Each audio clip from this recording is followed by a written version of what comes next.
لا حول ولا قوة الا باللہ العلی العظیم۔ اعوذ باللہ من الشیطان اللعین الرجیم۔ بسم اللہ الرحمن الرحیم۔ الحمد للہ الذی جعلنا من المتمسکین بولایت علی ابن ابی طالب۔ اللہم صل علی محمد ثم الصلاة والسلام والتحیۃ والاکرام علی سید اسلم ما فی الوجود، سر اللہ فی کل موجود، نقطۃ دائرۃ الوجود، صاحب لواء الحمد والمقام المحمود، الخاتم لما سبق والفاتح لمن غلق، المعلن الحق بالحق ابی القاسم محمد۔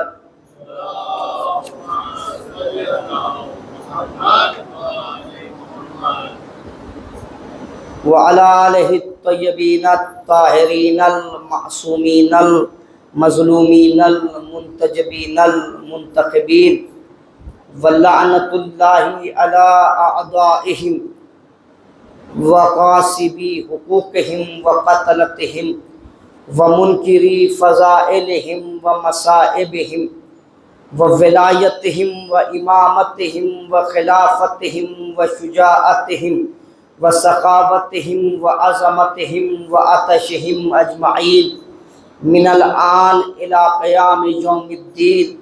اما بعد فقد قال اللہ سبحانہ وتعالی فی کتابہ الکریم، بسم اللہ الرحمن الرحیم، انا عبادی لیس لک علیہم سلطان۔ صلوات بر محمد وآل محمد۔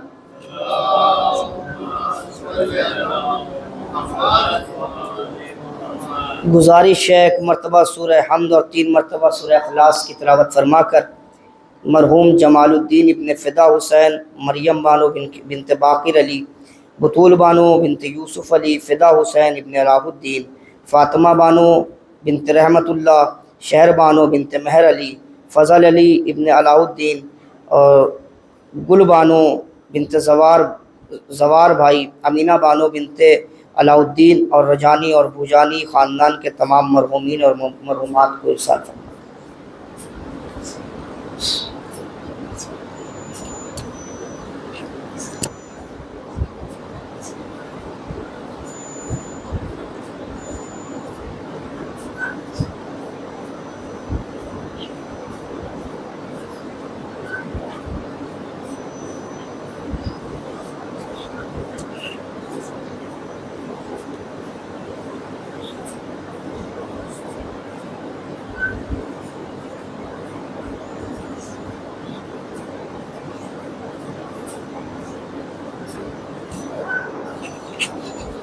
صلوات پڑھیں بر محمد وآل محمد۔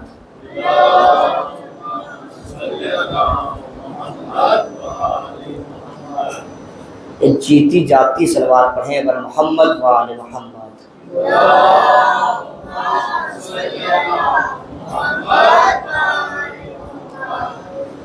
عزیزان محترم، بزرگان ملت، برادران ایمانی اور معزز ترین سامعین کرام، مسلسل اس عشرہ مجالس کی آج یہ 5ویں مجلس کی جسے خطاب کرنے کا شرف حاصل کر رہا ہوں، جس میں اللہ کی وہ کتاب کہ جس کے بارے میں خود اللہ نے فرمایا ذالک الکتاب لا ریب فیہ، یعنی یہ وہ کتاب ہے کہ جس میں کسی بھی شک و شبہے کی گنجائش نہیں ہے۔ اور پہلے کی مجلسوں اگر ذہنوں میں ہوں تو اس میں پہلی 3 مجلسوں میں یہ بتانے کی کوشش کی گئی کہ قرآن کیسے پڑھا جائے، قرآن کی تلاوت کا حق کیا ہے، قرآن کی تلاوت کیسے کی جائے، یہ ہمیں اہل بیت علیہم السلام نے بتایا ہے۔ کسی نے چھٹے امام امام جعفر صادق علیہ الصلوۃ والسلام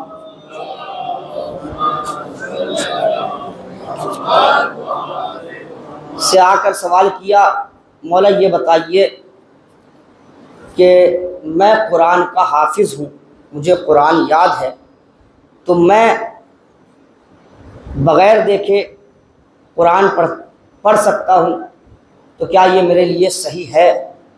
مولا نے فرمایا کہ صحیح ہے، لیکن بہتر یہ ہے کہ تم قرآن کو دیکھ کر پڑھو، اس لیے کیونکہ جب تم قرآن پڑھو گے بغیر دیکھے تو صرف پڑھنے کا ثواب ملے گا، لیکن اگر دیکھ کر قرآن پڑھو گے تو قرآن کو دیکھنے کا بھی ثواب ملے گا اور قرآن کو پڑھنے کا بھی ثواب ملے گا۔ اہل بیت علیہ السلام نے بتایا ہے کہ قرآن کیسے پڑھا جائے، کیسے تلاوت کی جائے، قرآن کی عظمت کیا ہے، قرآن کی منزلت کیا ہے۔ قرآن کو دیکھنا بھی ثواب ہے، قرآن کی تلاوت بھی ثواب ہے، لیکن کوئی ایک ایسا انسان جو کسی بھی جگہ بیٹھ جائے، نہ اس کے سامنے قرآن ہو، نہ قرآن کی تلاوت کر رہا ہو، بلکہ صرف قرآن قرآن قرآن قرآن کہتا رہے، تو اسے کوئی ثواب ملنے والا نہیں ہے۔ یعنی قرآن کو دیکھنا بھی عبادت ہے، قرآن کی تلاوت کرنا بھی عبادت ہے، لیکن صرف قرآن قرآن قرآن کہنا عبادت نہیں ہے۔ یہ فضیلت ہے صرف ہمارے مولا علی کی، کہ علی کے چہرے کی طرف دیکھنا بھی عبادت ہے، علی کی محبت دل میں رکھنا بھی عبادت ہے، اور علی کا ذکر کرنا بھی عبادت ہے۔ صلوات پڑھیں بر محمد و آل محمد۔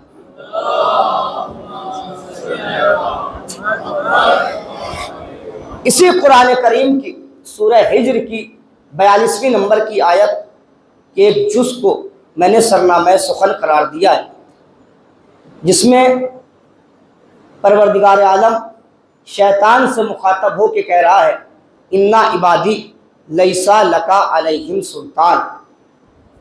اس وقت کہ جب شیطان نے آدم کے سجدے کا انکار کیا، اور اس ایک سجدے کے انکار سے اللہ نے اسے مردود بارگاہ بنا دیا، تو اس نے پروردگار عالم سے جو چیزیں مانگی ان میں سے ایک یہ تھا کہ میں چاروں طرف حکومت چاہتا ہوں، تاکہ میں صراط مستقیم پر بیٹھ کر تیرے بندوں کو بہکاؤں۔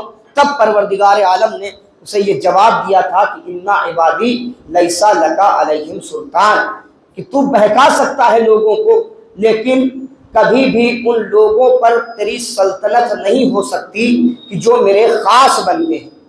اور اس آیت کے ذیل میں نے فضائل الشیعہ شیخ صدوق کی کتاب کے حوالے سے چھٹے امام کی حدیث پیش کی تھی۔ جب ان سے پوچھا گیا تھا مولا وہ خاص بندے کون سے ہیں کہ جن پر شیطان کبھی بھی اپنی حکومت نہیں کر سکتا، تو مولا نے فرمایا تھا کہ وہ ہمارے شیعہ ہیں جن پر کبھی شیطان کی حکومت نہیں ہو سکتی۔ نہ یہ شیطان کو کبھی حاکم مان سکتے ہیں، نہ کبھی کسی شیطان کے نمائندے کو حاکم مان سکتے ہیں۔ ہمارے شیعہ جو ہیں وہ کسی بھی شیطان کو اپنا حاکم تسلیم نہیں کر سکتے۔ یہاں تک کی گفتگو ذہنوں میں ہوگی، اور اس کے بعد کی گفتگو بھی ہوگی کہ شیعہ کون ہوتا ہے۔ کا ناصبیت کی ضد کو شیعت کہتے ہیں۔ ناصبی وہ ہوتا ہے کہ جس کے دل میں مسلسل اہل بیت کی عداوت ہو، اور شیعہ وہ ہوتا ہے کہ جس کے دل میں مسلسل اہل بیت کی محبت ہو۔ اب یہاں سے انشاءاللہ آج سے گفتگو آگے بڑھے گی۔ شیعہ وہ ہوتا ہے کہ جس کے دل میں مسلسل اہل بیت کی محبت ہو۔ اب یہ سرکار محبت کیا ہے؟ محبت اس عنوان پر سب سے زیادہ اگر کسی نے قلم چلایا ہے تو وہ شاعروں نے چلایا، اور کبھی اس محبت کو گرمی سے تعبیر دیا، کبھی اس محبت کو آگ سے تشبیہ دی کہ محبت جلا دیتی ہے، محبت ختم کر دیتی ہے، محبت راکھ کر دیتی ہے، محبت چنگاری ہے، محبت شعلہ ہے، محبت آگ ہے۔ یعنی شاعروں نے جب محبت کی ڈیفینیشن بیان کی تو محبت کو تشبیہ دی ہے آگ سے، کہ محبت جلا دیتی ہے، محبت ختم کر دیتی ہے، محبت راکھ بنا دیتی ہے، محبت آگ کی مانند ہوتی ہے۔ لیکن ہمارے اماموں سے جب پوچھا گیا محبت کے بارے میں تو ہمارے امام نے فرمایا کہ سنو، جب تم اپنے دل میں ہماری محبت کی ٹھنڈک محسوس کرو تو اپنے والدہ کو سلام کیا کرو، ان کے حق میں دعا کیا کرو۔ یعنی دنیا والوں نے محبت کو تشبیہ دی ہے گرمی سے، آگ سے، گرمی سے، جلا دینے والی چیز سے، لیکن امام نے کیا کہا؟ جب تم اپنے دل میں ہماری محبت کی ٹھنڈک محسوس کرو۔ اس کا مطلب یہ ہے کہ دنیا کی محبت دلوں کو جلا دیتی ہے، اہل بیت کی محبت دلوں میں ٹھنڈک پیدا کرتی ہے۔ صلوات پڑھے بر محمد و آل محمد۔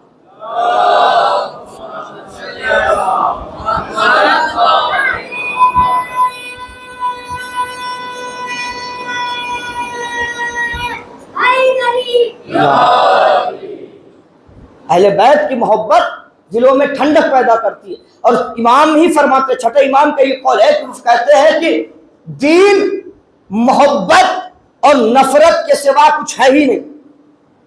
دین محبت اور نفرت کے سوا کچھ نہیں ہے۔ یعنی آدم سے محبت ہو تو ابلیس سے نفرت ہونی چاہیے، یہی دین ہے۔ نوح سے محبت، نوح کے بیٹے سے نفرت، یہ دین ہے۔ ابراہیم سے محبت، نمرود سے نفرت، یہ دین ہے۔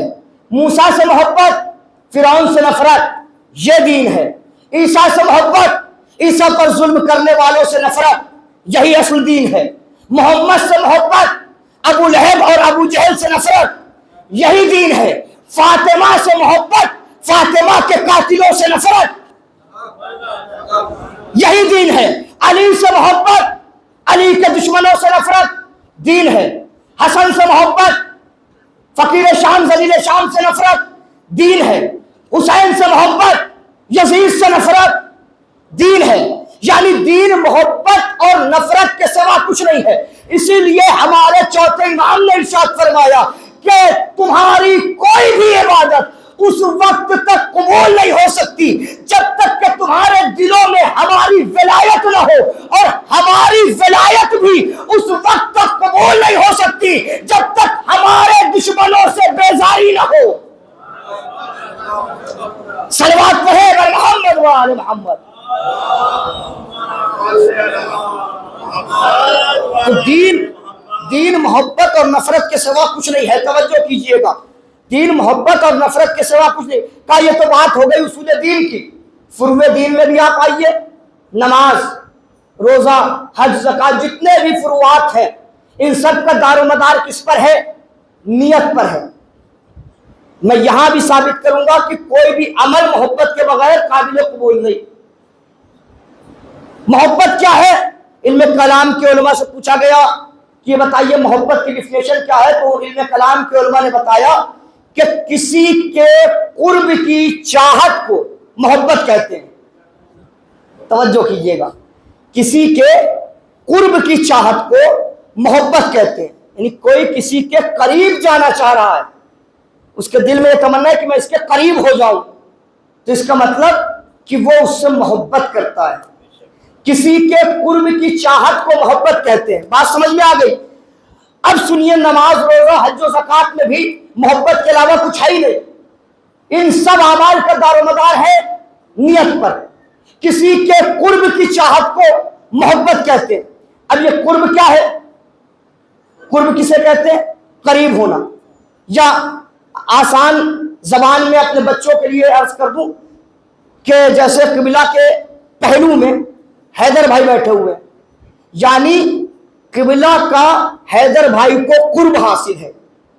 قریب بیٹھے ہوئے نا، پہلو میں بیٹھے ہیں، لہذا انہیں قبلہ کا قرب حاصل ہے۔ تو اور آسان ہو گئی بات، یعنی اگر کوئی کسی سے محبت کرتا ہے تو وہ اس کے قرب میں ہوتا ہے، اور قرب وہاں ہوتا ہے جہاں پہلو ہوتا ہے۔ بات واضح ہو گئی؟ قرب وہاں ہوتا ہے جہاں پہلو ہوتا ہے، اور جہاں قرب ہوتا ہے وہی محبت ہوتی ہے۔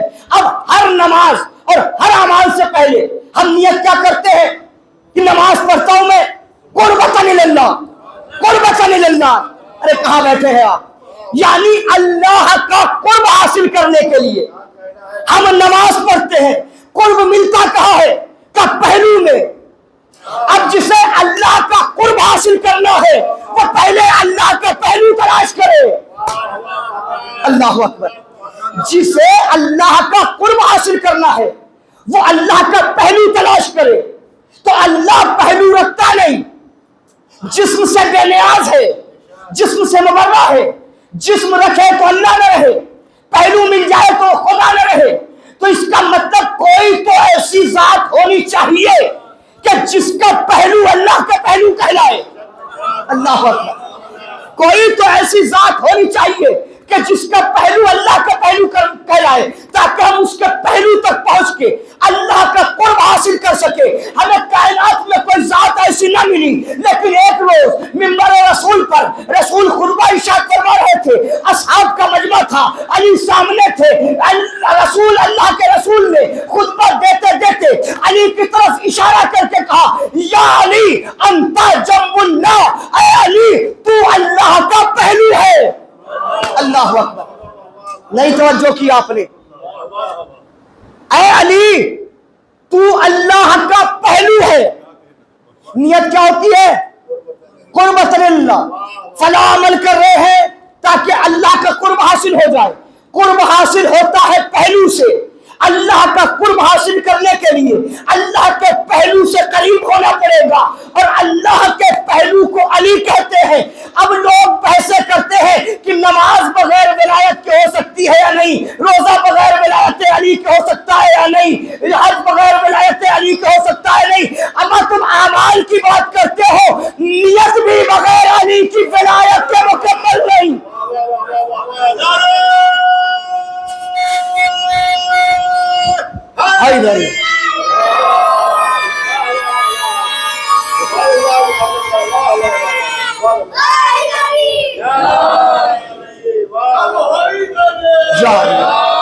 ماشاءاللہ آپ بیدار ہو گئے؟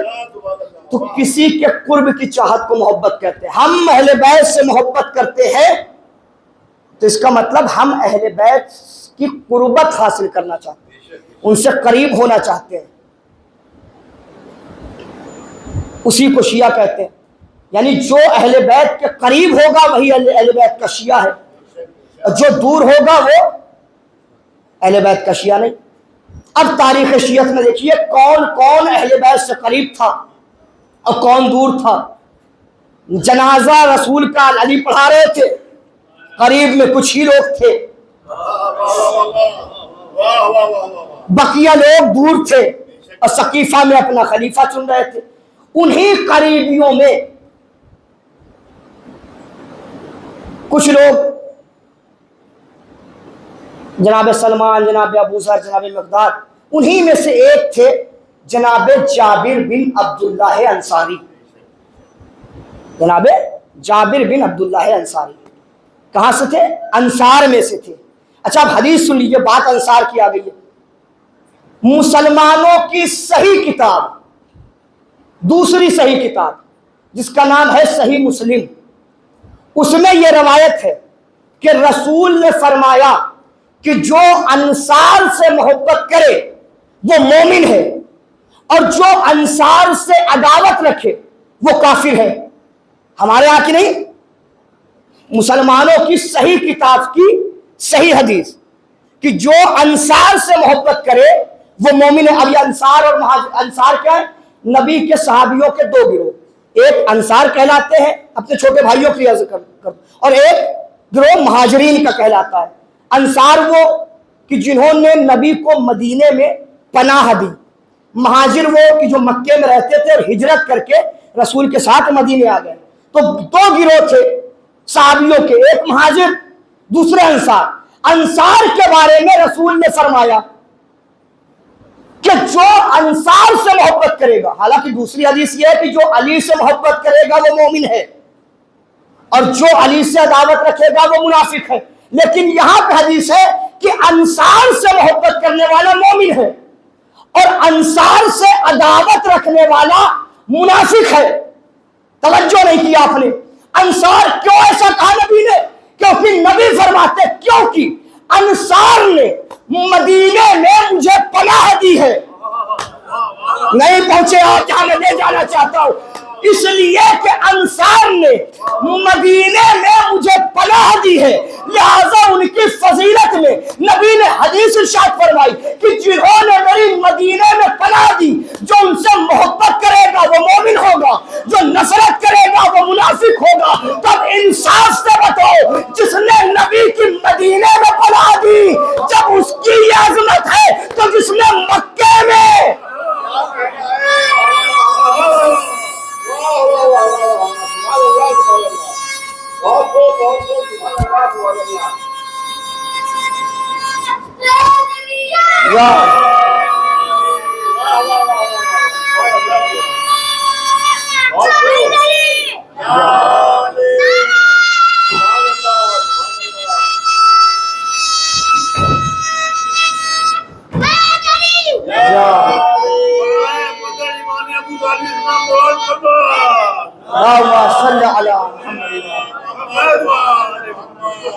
تو جس نے مدینے میں نبی کو پناہ دی جب اس کی عظمت ہے، تو جس نے عالم یتیمی میں مکے میں نبی کو پناہ دی، اس ابو طالب کی کیا عظمت ہوگی؟ اور ایسی پناہ دی کہ لوگوں نے یہ تو لکھ دیا کہ کلمہ نہیں پڑھا تھا، لیکن یہ بھی لکھا کہ ابو طالب جو کھاتے تھے وہ محمد کو کھلاتے تھے، جہاں جاتے تھے وہاں محمد کو لے جاتے تھے، جہاں سوتے تھے تو پہلو میں محمد کو سلاتے تھے۔ نہیں توجہ کی آپ نے، پہلو میں سلاتے تھے محمد کو۔ کون؟ ابو طالب۔ عجیب عقلیں ہیں مسلمانوں کی، بغیر اجازت نبی کے پہلو میں سو جانے والوں کی عظمت تو سمجھ میں آتی ہے، بغیر اجازت نبی کے پہلو میں سو جانے کی فضیلتیں تو بیان کرتے ہیں، لیکن وہ ابو طالب جس نے اپنے پہلو میں محمد کو سلایا تھا، تو لکھ دیا کہ جو ابو طالب کھاتے تھے وہ محمد کو کھلاتے تھے، جہاں سوتے تھے پہلو میں محمد کو سلاتے تھے، رات بھر بستر بدلتے رہتے تھے محمد کے بستر پر، کبھی کسی بیٹے کو کبھی کسی بیٹے کو، تاکہ محمد بچ جائے، میرا بیٹا چاہے قتل ہو جائے۔ لکھنے والوں نے یہاں تک لکھ دیا کہ جہاں جہاں ابو طالب جاتے تھے محمد کو ساتھ میں لے کر جاتے تھے، محمد کو ساتھ لے کر، عظمت ابو طالب کا اس سے بڑا جملہ میں نہیں کہہ سکتا، جہاں جاتے تھے محمد کو لے کے جاتے تھے، ابو طالب محمد کو لے کے جاتے تھے۔ بھائی اللہ نے اپنے رسول کے لیے فرمایا سبحان الذی اسری بعبدہ، یعنی پاک و پاکیزہ ہے وہ ذات جو لے گیا اپنے عبد کو، یعنی محمد کو۔ کون؟ اللہ۔ ہمیں دو ہی ذاتیں نظر آئی، یا تو اللہ محمد کو لے جاتا ہے یا ابو طالب محمد کو لے جاتے۔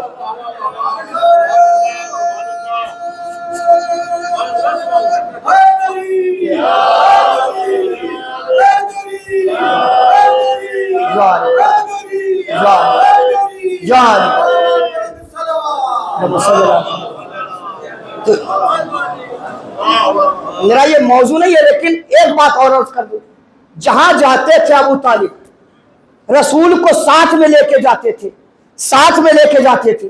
رسول چھوٹے تھے، ابو طالب تجارت کے لیے نکل رہے تو ساتھ میں، خریداری کے لیے نکل رہے تو ساتھ میں، بازار میں جا رہے تو ساتھ میں، ابو طالب لے کے جاتے تھے۔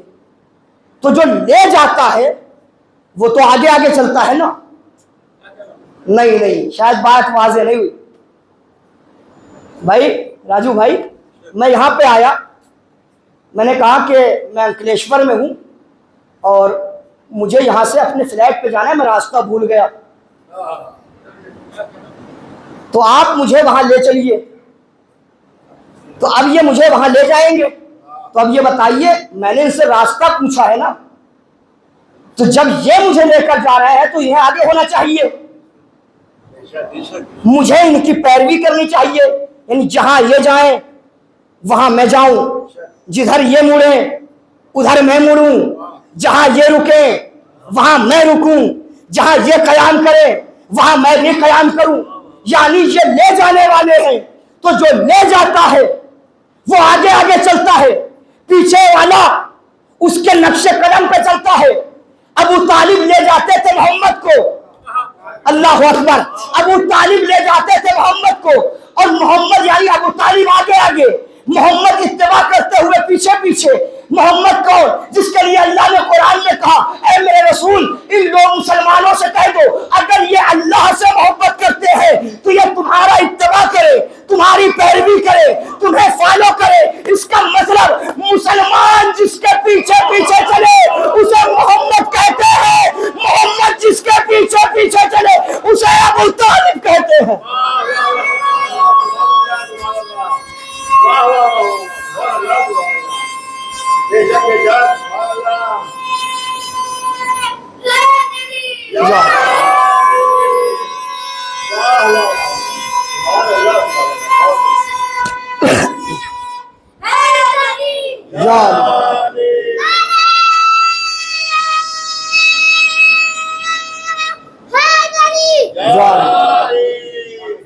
یہ عظمت ہے ابو طالب کی۔ بات کہاں سے نکلی تھی کہ انصار کے بارے میں رسول نے ارشاد فرمایا کہ جو انصار سے محبت کرے وہ مومن، صحیح مسلم کی حدیث، اور جو ان سے عداوت رکھے وہ منافق۔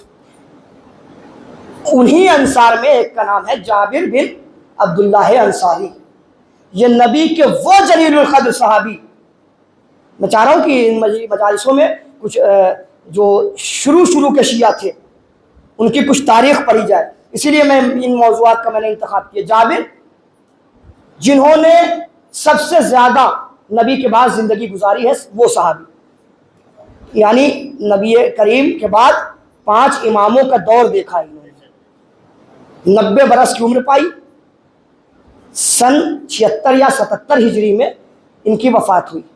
جابر بن عبداللہ انصاری علی کے وہ چاہنے والے تھے کہ پتہ چل گیا کہ نبی کے بعد لوگوں نے علی کو چھوڑ کر کسی اور کو اپنا رہبر مان لیا، تو جابر اسی دن سے جاتے تھے مسجد نبوی پر اور تمام مدینے والوں کو جمع کر کے ایک جملہ کہتے تھے علی کی فضیلت میں، اے مدینے والوں اپنے بچوں کی تربیت علی کی ولایت پہ کرو۔ آپ اس عمل کو آسان سمجھ رہے ہیں؟ جہاں پورا مدینہ علی کا مخالف ہو، جہاں سب نے غیر کی بیعت کر لی ہو، وہاں پہ جابر یہ کہہ رہے ہیں کہ مدینے والوں اپنے بچوں کے سامنے علی کی ولایت کو پیش کرو۔ اگر تمہارا بچہ علی کی ولایت قبول کرے تو شکر کا سجدہ کرو، اور اگر علی کی ولایت قبول نہ کرے تو اس کی ماں سے پوچھو کہاں سے لے کر آئی ہے۔ یہ ہے علی کے شیعوں کا کردار کہ دشمنوں کے مجمع میں علی کے فضائل ایسے پڑھتے تھے کہ علی کی ولایت اپنے بچوں، لوگ آتے تھے جابر کے پاس، مجھے اپنے اس بچے پہ شک ہو رہا ہے، یہ میرا بیٹا ہے یا نہیں۔ جابر اب بچے کو اٹھاتے تھے، سامنے سے علی گزر رہے ہوتے تھے، اسی بچے سے جو بول نہیں سکتا اس سے کہتے تھے بیٹا ذرا اس ذات کو دیکھو، میرے مولا کو پہچانتے ہو؟ اگر بچہ مسکرا دیتا تھا جابر کہہ دیتے تھے جا اس کے نسب کی میں ذمہ داری لے رہا ہوں۔ یہ تھے جابر بن عبداللہ انصاری۔ ان کے پاس ایک دن علی کے ایک دشمن نے، ذلیل شام نے 10,000 درہم بھیجے۔ کیوں بھیجے؟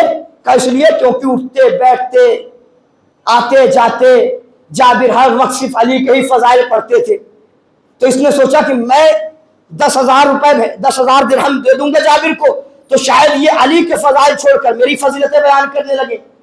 جابر تک 10,000 درہم پہنچے۔ جابر نے کہا کہاں سے آیا ہے؟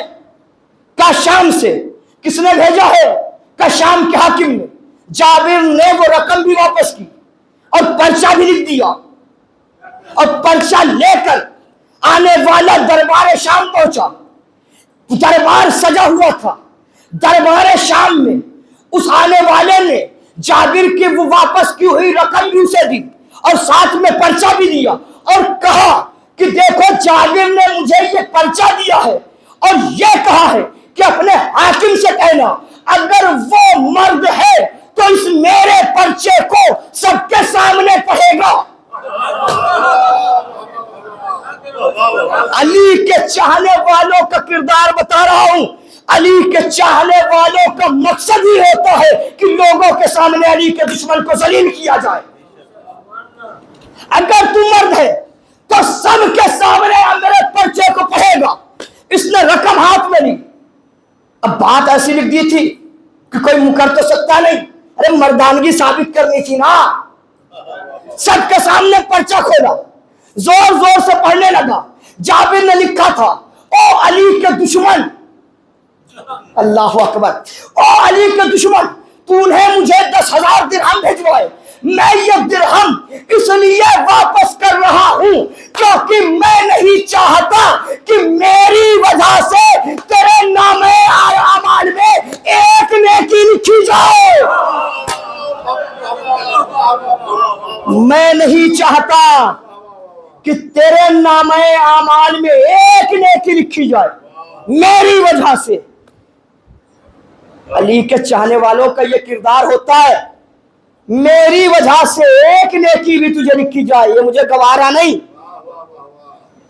میں حدیث سنا دوں، ہمارے مولا نے فرمایا کہ کتے کو جو روٹی کھلائے گا وہ ہمارا چاہنے والا نہیں ہو سکتا، جو کتے کو روٹی کھلائے وہ ہمارا چاہنے والا نہیں ہو سکتا۔ لوگوں نے سوال کر لیا مولا ہمارے یہاں تو بہت سے کتے آتے جاتے ہیں، بھوکے بھی رہتے ہیں، ہم اکثر ان کے سامنے روٹیاں ڈال دیتے ہیں، اور آپ کہہ رہے ہیں کہ جو کتے کو روٹی کھلائے وہ ہمارا چاہنے والا نہیں ہو سکتا۔ مولا نے فرمایا میں نے 4 پیروں والے کتے کی بات نہیں کی،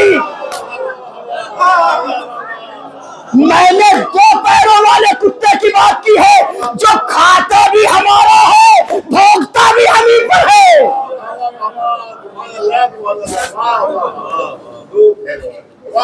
2 پیروں والے کتے کی بات کی ہے، یعنی ہمارے دشمن وہ کتے سے ہی بدتر۔ تو علی کے چاہنے والوں کا شیوا یہ ہونا چاہیے کہ انہیں کبھی منہ نہیں لگانا چاہیے۔ تو یہ تھا جابر بن عبداللہ الانصاری کی سیرت کہ انہوں نے جب بھی موقع پایا، جب بھی موقع ملا تب علی کے دشمن کو ذلیل کیا۔ اور یہ وہی جابر ہے کہ جنہیں رسول نے کہا تھا جابر جب تم میرے 5ویں بیٹے تک پہنچنا تو میرے 5ویں بیٹے کا نام میرے نام پر ہوگا، محمد نام ہوگا، رفتار میری جیسی ہوگی، گفتار میری جیسی ہوگی، اور جب تم ان سے ملاقات کرنا تو میرا سلام ان تک پہنچا دینا۔ جابر نے جیسی سنا فوراً آفر ایکسپٹ کر لیا، فوراً۔ جابر ارے کہہ دو رسول اللہ 5ویں امام تک پہنچوں، اس زندگی کی کوئی ضمانت بھی تو دے دیجئے۔ نہیں توجہ کیا آپ نے، ضمانت بھی تو دیجئے کہ میں اس زمانے تک موجود رہوں گا یا نہیں۔ میں نے فوراً آفر ایکسپٹ کر لیا، اگر مجھے اس سے پہلے ہی موت آ گئی۔ جابر پوچھو تو صحیح، جابر غصے میں جواب دیں گے ارے نادان ہو گیا ہے، محمد اپنے بیٹے تک اپنا سلام نہیں پہنچا رہے بلکہ مجھے میری زندگی کی ضمانت دے رہے ہیں۔ یہ سلام تھوڑی پہنچا رہے ہیں، یہ مجھے میری زندگی کی ضمانت دے رہے ہیں کہ زمانہ ادھر سے ادھر ہو سکتا ہے لیکن جابر کو اس وقت تک موت نہیں آ سکتی کہ جب تک 5ویں بیٹے کو سلام نہ پہنچا لے۔ یہ ضمانت ملی تھی جابر کو، اسی لیے تو کبھی گھبراتے نہیں تھے موت سے۔ دشمنوں کے سامنے علی کے فضائل اسی لیے تو پڑھتے تھے، موت کا کوئی خطرہ ہی نہیں تھا، نبی کی زبان سے حیات کی ضمانت مل چکی ہے۔ اور جب وہ دور آیا کہ 5ویں امام چھوٹے سے تھے گھر میں، اور جابر پہنچے 4تھے امام کے گھر میں، دیکھا کہ امام کے فرزند ابھی چھوٹے ہیں، داخل ہوئے حجرے میں، سلام کیا جابر کو۔ جابر نے آواز پہچان لی، یہ تو لہجہ میرے نبی کا لہجہ ہے۔ کہا بیٹا ادھر آؤ، ذرا سا آگے بڑھو۔ امام آگے بڑھے، پھر کہا ذرا سا پیچھے آؤ۔ امام چلتے ہوئے پیچھے آئے. جابر نے کہا اللہ کی قسم میرا رسول بھی ایسے ہی چلتا تھا. نہیں توجہ کی آپ نے. جابر کس سے کہہ رہے ہیں؟ امام سے. بھلے ہی ابھی کم سن ہے لیکن امام 1 برس کا ہو تب بھی امام, 10 برس کا ہو تب بھی امام, 50 برس کا ہو تب بھی امام. یعنی امام کو اشارہ دے رہے ہیں کہ آپ چلیے. امام جابر کے اشارے پہ چل رہے ہیں. یعنی گویا امام عظمت جابر بتانا چاہتے ہیں کہ دنیا جس کے اشارے پہ چلے اسے امام کہتے ہیں, خود امام جس کے اشارے پہ چلے اسے جابر بن عبداللہ کہتے ہیں. امام عظمت جابر پہ چلوانا چاہ رہے ہیں کہ دیکھو جابر ہے کون. کہا آپ کے نانا نے کہا تھا کہ میرے بیٹے کو میرا سلام پہنچا دینا جس کا نام میرے نام پہ. یہ ہے جابر بن عبداللہ, یعنی جس کی حیات کی ضمانت رسول نے لی, اور یہی وہ جابر ہے. چونکہ آج شب جمعہ بھی ہے, میں چاہتا ہوں اس بات پہ بھی تھوڑی سی گفتگو ہو جائے. یہی وہ جابر ہے کہ شہزادی زہرا نے نبی کے کسی صحابی سے حدیث قصہ کی روایت نہیں کی. حدیث قصہ والی بات بتائی ہے تو جابر کے ذریعے. شاید اس میں یہ بھی مقصد رہا ہو کہ سب سے زیادہ جو صحابی زندہ ہوں گے وہ جابر, لہذا سب سے زیادہ حدیث قصہ کا تذکرہ جابر کے ذریعے سے کروایا جائے تاکہ دور دور تک حدیث قصہ کی روایت پہنچ جائے. یعنی زہرا جس پر بھروسہ کرے, اللہ اکبر, اسے جابر کہتے ہیں. اب وہ روایت کیا ہے, اب وہ سن لیجیے 2-4 جملے, ٹائم بھی ہو رہا. کا جابر بیان کرتے ہیں کہ ایک روز میں بی بی زہرا کے پاس گیا تو بی بی زہرا نے مجھ سے روایت بیان کی کہ جابر تمہیں پتا ہے کہ ایک دن میرا بابا اللہ کا رسول میرے گھر تشریف لائے, اور لانے کے بعد انہوں نے کہا کہ میں اپنے بدن میں ضعف محسوس کر رہا ہوں. شب جمعہ ہے, حدیث قصہ پڑھی ہوگی. میں اپنے بدن میں ضعف محسوس کر رہا ہوں. دیکھیے 2 چیزیں ہیں, بدن اور جسم. بدن بھی عربی کا لفظ ہے, توجہ, جسم بھی عربی کا لفظ ہے. نبی نے یہ نہیں فرمایا کہ میں اپنے جسم میں ضعف محسوس کر رہا ہوں, کمزوری محسوس کر رہا ہوں جسم میں, بلکہ کہا بدن میں. دونوں میں فرق کیا ہے؟ کھلا بیٹھے ہوئے, فرق کیا ہے دونوں میں؟ کہا جسم کہتے ہیں سر سے لے کر پیر تک کے حصے کو, اور بدن کہتے ہیں گردن سے لے کر پیر تک کے حصے کو. نبی نے کہا میں بدن میں ضعف محسوس کر رہا ہوں, جسم میں نہیں. یعنی نبی بتانا یہ چاہتے ہیں کہ میرے بدن میں تو ضعف آ سکتا ہے, میرے دماغ میں ضعف نہیں آ سکتا. میرے بدن میں ضعف آ سکتا ہے, میرے دماغ میں نہیں آ سکتا. پھر جابر سے شہزادی فرماتی ہے کہ جابر, جیسی بابا نے کہا کہ میں اپنے بدن میں ضعف محسوس کر رہا ہوں, فوراً میں نے کہا کہ اللہ آپ کو اپنی پناہ میں رکھے. یہی تو ہے حدیث کے ساتھ, اللہ آپ کو اپنی پناہ میں رکھے. آدم سے لے کر خاتم تک جتنے بھی انبیاء آئے اور لوگ اپنی پریشانیاں ان تک لے کے پہنچے تو سب نے ایک ہی جملہ کہا کہ اللہ تمہیں اپنی پناہ میں رکھے, اللہ تمہیں اپنی پناہ میں رکھے, اللہ تمہیں اپنی پناہ میں رکھے. اب یہ ہے آخری نبی, انہیں دکھانا ہے کہ اللہ کی پناہ کسے کہتے ہیں. اللہ اکبر. بھائی سب نے بتائے کہا ہے کہ اللہ تمہیں اپنی پناہ میں رکھے, لیکن اللہ کی پناہ کسی نے دکھائی نہیں. یہ آخری نبی کی ذمہ داری ہے کہ دنیا کو اللہ کی پناہ کا پتہ بتا کر جائے. جیسے ہی شہزادی نے کہا کہ اللہ آپ کو اپنی پناہ میں رکھے, رسول نے کہا پھر زہرا اپنی چادر لے کر آؤ. نہیں پہنچے آپ جہاں میں لے جانا چاہتا ہوں. جیسے ہی کہا اللہ آپ کو اپنی پناہ میں رکھے, کہا زہرا اپنی چادر لے کر آؤ.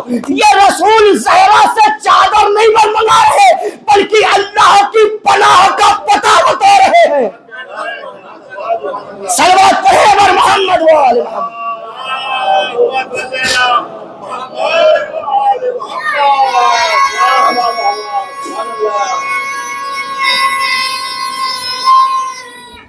حیدری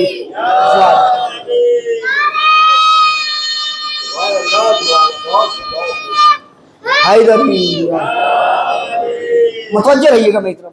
اللہ آپ کو اپنی پناہ میں رکھے. رسول نے کہا پھر اپنی چادر لے کر آؤ. یعنی اللہ کی پناہ کا پتہ بتایا ہے رسول نے کہ جسے اللہ کی پناہ چاہیے وہ زہرا کے سائے میں آ جائے. بی بی نے کہا میں نے چادر دی اور جابر میرے بابا وہاں بستر پہ گئے اور میری چادر اوڑھی اور لیٹ گئے. اتنی دیر میں میرے بڑے فرزند گھر میں داخل ہوئے, مجھے سلام کیا, کہا کہ میں اپنے نانا کی خوشبو محسوس کر رہا ہوں. کہا تمہارے نانا بستر پر آرام کر رہے ہیں. میں نانا کے قریب پہنچے اور میرے بڑے بیٹے نے کہا نانا اجازت ہے کہ میں بھی آپ کے ساتھ چادر کے اندر داخل ہو جاؤں, میں بھی آپ کے ساتھ لیٹ جاؤں. نانا نے اجازت دے دی, حسن کے نانا نے. پھر تھوڑی دیر بعد شہزادی فرماتی کہ میرے دوسرے فرزند آئے, کربلا کا شہزادہ. اس نے مجھے آ کے سلام کیا, میں نے جواب سلام دیا. توجہ سے سنیے گا, میں نے جواب سلام دیا اور انہوں نے بھی یہی کہا میں اپنے نانا کی خوشبو محسوس کر رہا ہوں. میں نے کہا تمہارے نانا تمہارے بھائی کے ساتھ آرام فرما رہے ہیں.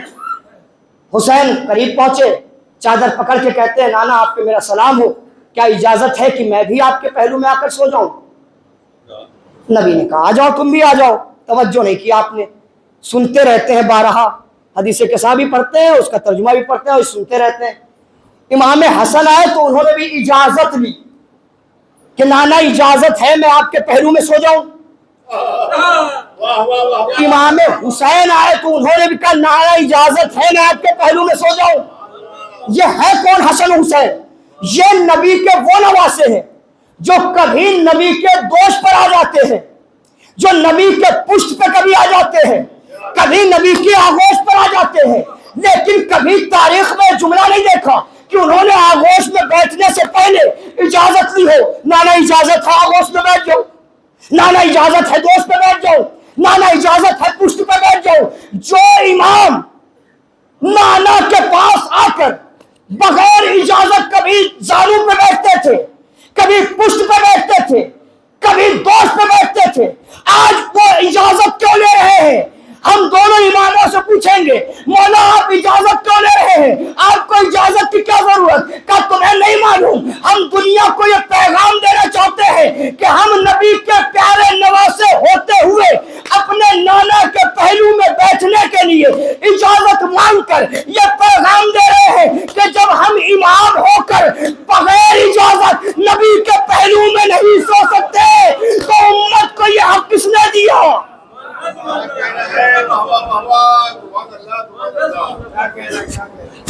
جب ہم امام ہو کر بغیر اجازت نبی کے پہلو میں نہیں سو سکتے تو امت کو کس نے حق دیا کہ بغیر اجازت نبی کے پہلو میں؟ اچھا یہ نبی کے پہلو میں سونے کا بھی عجب معاملہ ہے. انہیں برا نہ کہیے, دیکھیے کتنی فضیلت ہے, کیا کمال ہے, نبی کے پہلو میں سو رہے ہیں.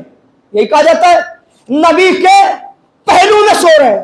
ہم نے کہا سرکار جائیے آپ نجف اشرف, ملے گا مولائے کائنات کا روزہ, اس روزے کے اندر جائیے جہاں علی کی قبر ہے, ایک پہلو میں آدم کی قبر ہے, ایک پہلو میں نوح کی قبر ہے.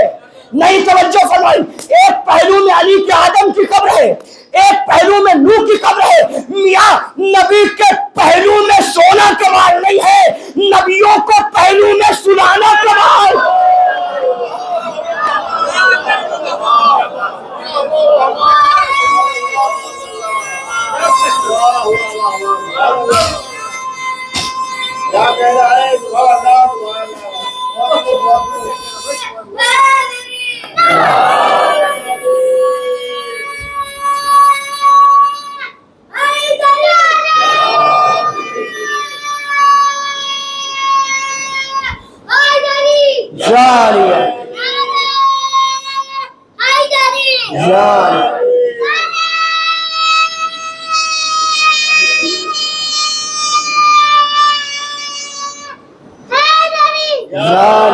ماشاءاللہ یہ جو بچے نعرے لگا رہے ہیں, ابھی جابر بن عبداللہ انصاری کا میں نے بتایا نا کیا مزاج تھا کہ کہتے تھے بچوں کے سامنے علی کی ولایت کو پیش کرو اور مان لے تو شکر کا سجدہ کرو.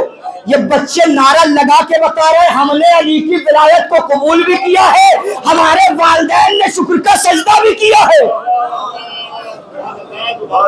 تو شہزادی، اب بات بہت آگے نکل جائے گی، پوری بات ختم کر رہا ہوں 2 جملے میں حدیث کے ساتھ۔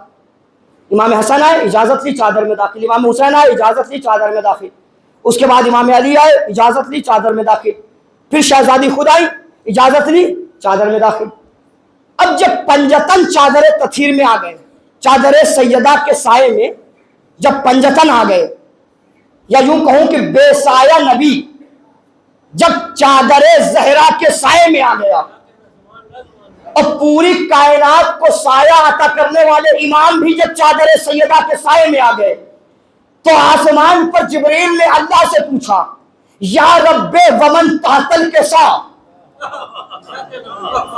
اے میرے رب بتا چادر کے نیچے کون ہے؟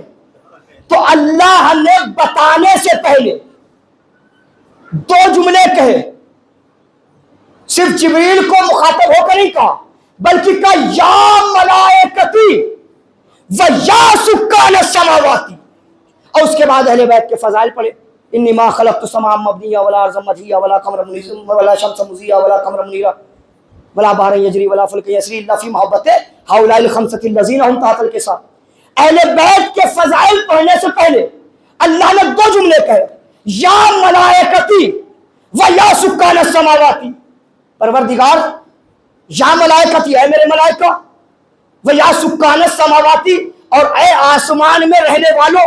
پروردگار جب ملائکہ کہہ دیا تو پھر آسمان میں رہنے والوں کہنے کی کیا ضرورت؟ نہیں توجہ کی آپ نے، جب ملائکہ کہہ دیا تو آسمان میں رہنے والوں کی کیا ضرورت؟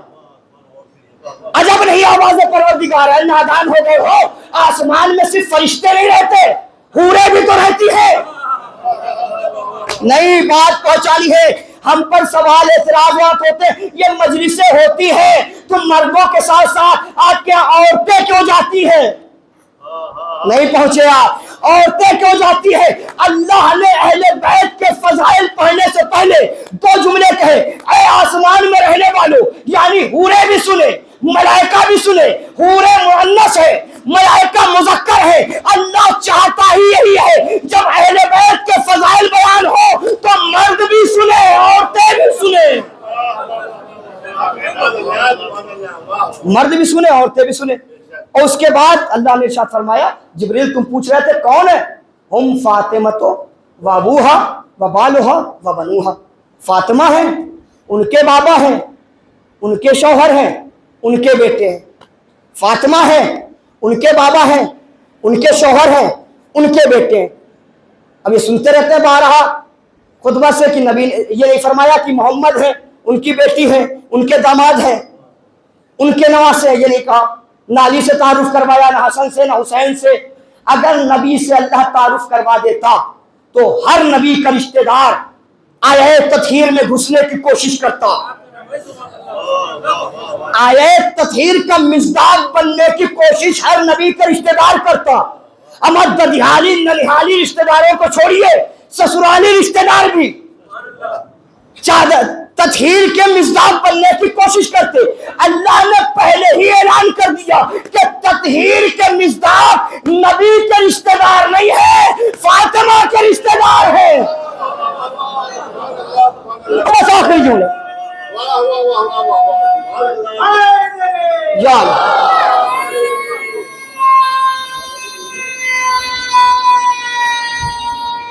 حیدری نبی کے رشتہ دار، چادر تطہیر آیہ تطہیر کے مصداق نہیں۔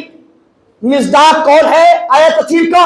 فاطمہ کے رشتہ دار، فاطمہ کے بابا، فاطمہ کے شوہر، توجہ، فاطمہ کے بیٹے، یہ نہیں کہا 2 بیٹے، تسنیہ کا صیغہ استعمال نہیں کیا، جمع کا، فاطمہ کے بیٹے، یعنی جو بھی فاطمہ کی ابنیت میں ہے، نہیں توجہ کی آپ نے، جو بھی فاطمہ کی ابنیت میں ہے وہ آیہ تطہیر کا مصداق ہے، جو بھی فاطمہ کی ابنیت میں ہے وہ آیہ تطہیر کا مصداق ہے۔ یہ جملہ آسان کر کے کہوں، جو بھی فاطمہ کا بیٹا ہے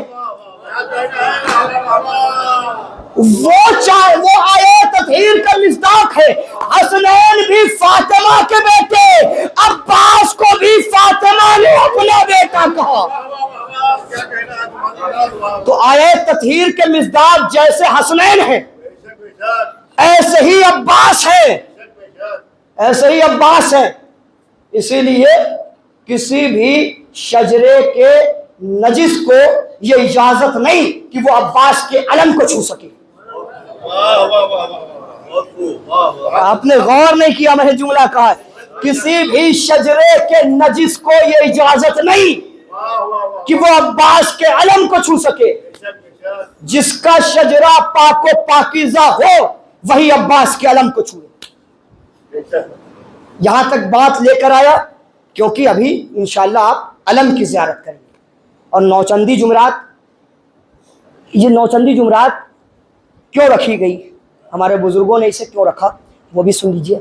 امام حسین، بس یہیں سے انشاءاللہ ربط مصائب ہے. امام حسین جب مدینہ چھوڑ کر اور مکہ چھوڑ کر کربلا کی طرف روانہ ہوئے تو 2 محرم کو وادی کربلا میں پہنچے. 2 محرم کو جب وہاں پہنچے ہیں تو وہ دن تھا جمعرات کا دن، مہینے کی پہلی جمعرات، محرم کے مہینے کی پہلی جمعرات 2 محرم.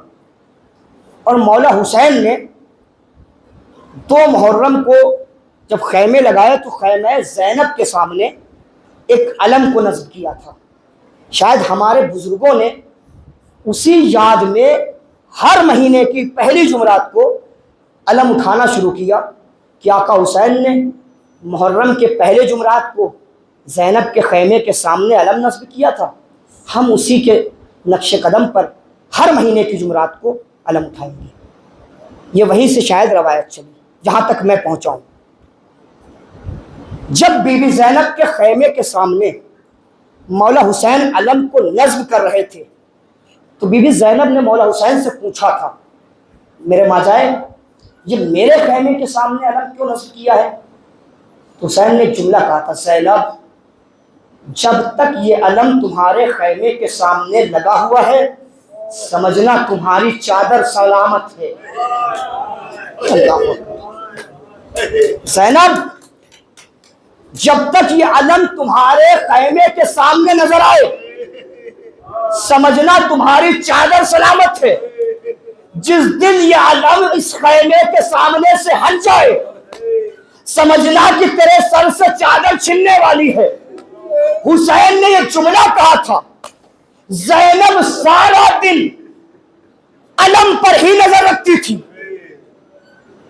صبح اٹھی تو علم دیکھا، دوپہر ہوئی تو علم دیکھا، رات ہوئی تو علم دیکھا.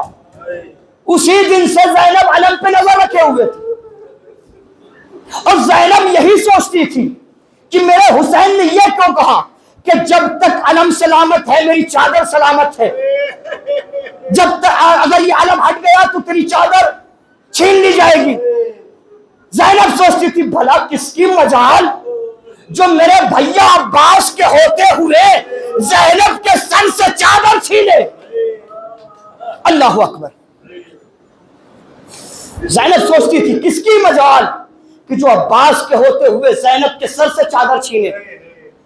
یہ سوچتے سوچتے 10 محرم آ گئی. صبح سے لے کے عصر کا ٹائم آ گیا، عصر کا وقت آ گیا.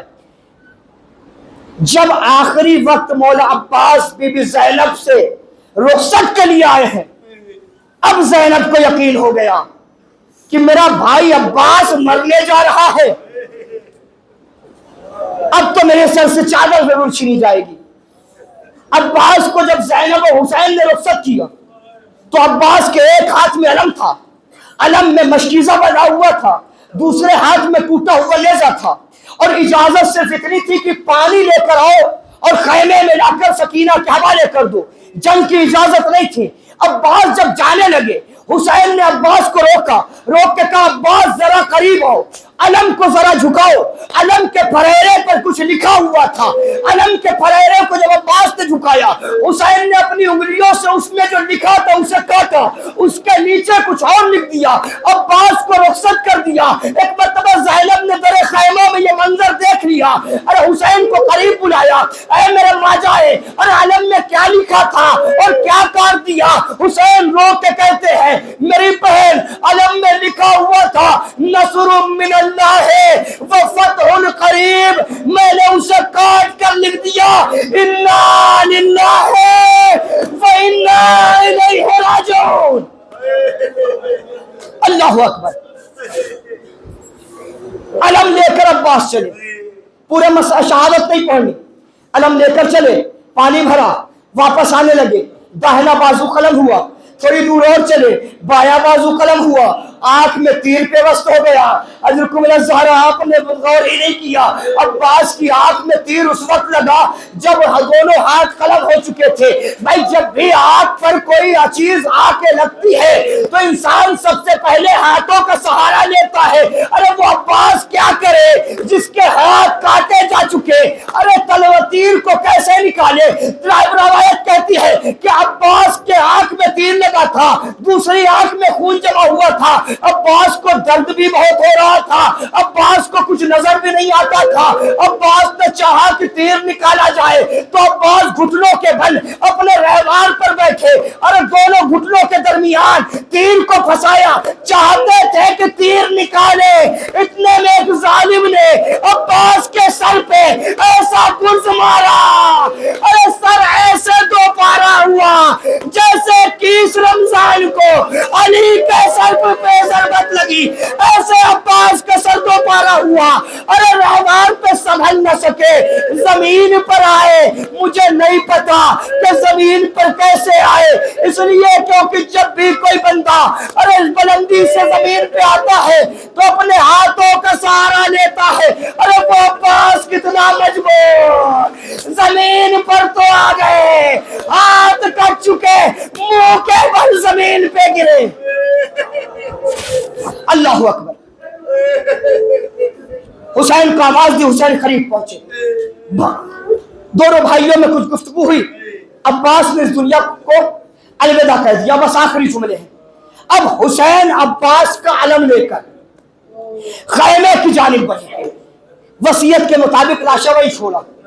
جیسے ہی علم کو سکینہ نے دیکھا، سکینہ نے بچوں کو جمع کیا، بچوں آؤ دیکھو علم آ رہا ہے، میرا چچا پانی لے کر آ رہا ہے، بچوں اپنے اپنے مشکیزیں لے آؤ، بچوں میرا چچا پانی لے کر آ رہا ہے، ہم بہت پیاسے ہیں نا بچوں، ہماری پیاس بجھ جائے گی۔ لیکن بچوں ہاتھ جوڑ کے سکینہ کہتی ہے جب چچا پانی لے آئے نا تو پہلے تم سب نہ پینا، میں سب سے پہلے اپنے بھیا اصغر کو پانی پلاؤں گی، سب سے چھوٹا میرا بھیا اصغر ہے، پہلے اصغر پانی پیے گا، پھر سکینہ وعدہ کرتی ہے تم سب کو پانی پلاؤں گی، سب سے آخر میں پانی پیوں گی۔ سکینہ بچوں کو جمع کیے ہوئے علم کا انتظار کر رہی ہے۔ اب جیسے ہی علم قریب آیا، سکینہ کی نگاہ پڑی، علم تو آ گیا، علمدار نظر نہ آیا، بچوں کی آس ٹوٹی، مشکیزیں زمین پہ پھینکے، سکینہ نے بابا کا دامن پکڑا، اے بابا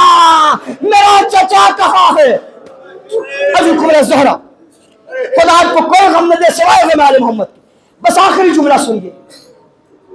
حسین عباس کے علم کو لے کر زینب کے خیمے کے پاس آئے، اور جو علم زینب کے خیمے کے سامنے نصب کیا تھا اس علم کو اس جگہ سے اٹھایا اور دونوں علم کو زمین پر رکھ دیا۔ جیسے ہی زینب کی نظروں سے وہ علم غائب ہوا، زینب تڑپ گئی، اپنے خیمے میں تمام بیویوں کو بلایا، بلانے کے بعد ساری بیویوں کے سامنے زینب ہاتھ جوڑ کے کھڑی ہو گئی، اے ام کلثوم مجھے معاف کرنا، رقیہ مجھے معاف کرنا، سکینہ مجھے معاف کرنا، رباب مجھے معاف کرنا، ام سلمہ مجھے معاف کرنا۔ ساری بیویوں نے کہا اے زینب شہزادی ہو کر ہم سے معافی کیوں مانگ رہی ہو؟ زینب نے ایک جملہ کہا، تمہیں یاد نہیں جب میں مدینے سے چلی تھی تمہارے پردے کی ضمانت لی تھی؟ ارے اب معافی اس لیے مانگ رہی ہوں جس کے بھروسے پر تمہارے پردوں کی ضمانت لی تھی وہ باز مارا گیا، اب ہماری چادریں چھینی جائیں گی۔ سیالم الوزیر ہے یا منقلب ينقلبون۔ ماتم حسین